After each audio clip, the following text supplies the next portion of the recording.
There's about just over 36,500 people diagnosed with bowel cancer every year, and it affects men and women equally if you look across the whole age range, but there are peaks and troughs for each gender at different times in their life.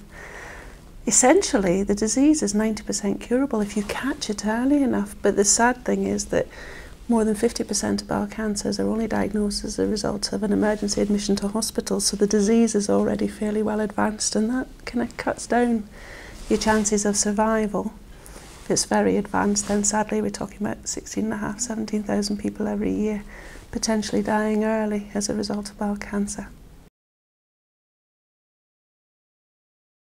Most of them describe a feeling of shock when they're first diagnosed. Many of them have put off being investigated for the symptoms they've had because they've worried about it's cancer. That fear puts them off going to the doctors. Well, they're embarrassed and they don't want to talk about the fact that their bowels aren't quite behaving in the way that they ought to. So by the time they get to the doctor and then it's confirmed that they've got bowel cancer, then it's like a step back, and then the system takes over and grabs you, and effectively it's like getting on a roller coaster and you have no control.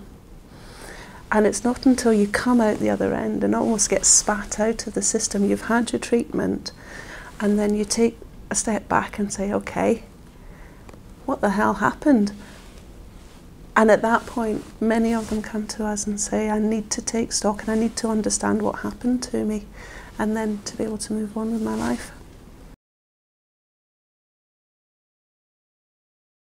I think anything that interferes with the way your bowels work is invasive, and it can also cause some quite embarrassing moments at times as well. If you imagine that your normal routine is suddenly disrupted and will never be the same again, even though you've had treatment, you can start to comprehend the sort of impact it might have. In the grand scheme of things, if it's caught early, then the treatment itself is fairly low impact. You can have keyhole surgery, you can be in and out of hospital in a couple of days, you can be back at work in 6 weeks. The more advanced your disease, the bigger the operation you need, and you can end up things with stomas, either temporary or permanent, and you can be talking about 6 months before you're back at work. If you need chemotherapy or radiotherapy, it can take a whole year, 18 months out of your life before you then start to try and move on. So it really depends.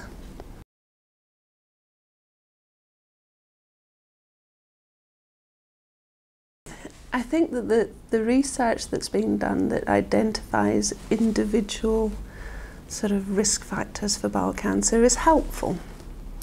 But you also need to bear in mind that it's not just one thing that causes bowel cancer, it's actually things that you can't control, like genetics and your environment, and then things that you can control in terms of what you eat, how often you eat, how stressed you are, and the individual components of your diet actually only is about 30% influence on your risk for developing bowel cancer. So I welcome the advice, and particularly with the processed meats, I think that's really important, but people shouldn't just get hung up on one thing, and they should be looking at the bigger picture.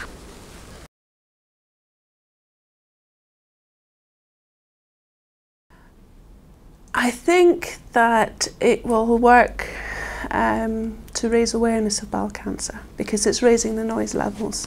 On its own, I don't think it will make a huge difference, because as I say, it's not just red meat, it's a whole lot of other things, and I think that the sooner people realise that there is no magic bullet, the closer we'll be to actually finding a cure. Awareness of bowel cancer is actually still alarmingly low. We do a project called Health in the Workplace, and we know that from having spoken to about 3,200 people over the last year, 2/3 of them haven't got a clue about bowel cancer. But even more worryingly, that same 2/3 of people would never have thought to ask about bowel cancer either. We're used to hearing about IBS, and everybody seems to have some kind of irritable bowel syndrome now. That's great, but actually bowel cancer needs to creep up the agenda, and I think that the work that Beating Bowel Cancer and the other charities do are helping that, but equally people need to start talking more openly about what is normal for their body, and that includes how your bowels work. Only then, I think, we'll move forward.